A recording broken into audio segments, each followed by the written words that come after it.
રાજસ્થળી ગીર માં હિંગળા જ બેઠી છે બાપુ. અને હું તો હરેક ઘણા ડાયરામાં બોલું છું કે મારું જે કાંઈ નાનું મોટું નામ થયું છે મારા ઘડિયાળી દાદા હિંગળા જ મારો પ્રસંગ કૃપા છે. અને અહીંયા માતાજી પણ હાજર છે.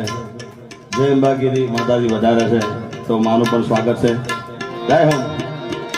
રાજસ્થળી ગીરની હિંગળાજને યાદ કરતા કે પેલે ગોળે ગોળ તવે માં હિંગળાજનો જસવા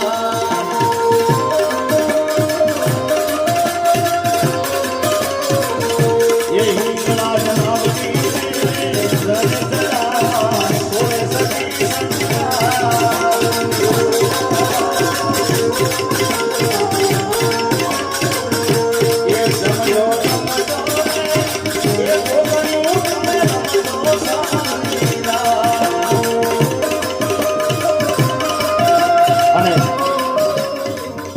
મેં કીધું કે જેને ગિરનારી મહારાજ વાળા હોય એ બધાએ પ્રેમથી જેને હોળીઓ નાથ વાળા તાલીનો તાલ આવજો.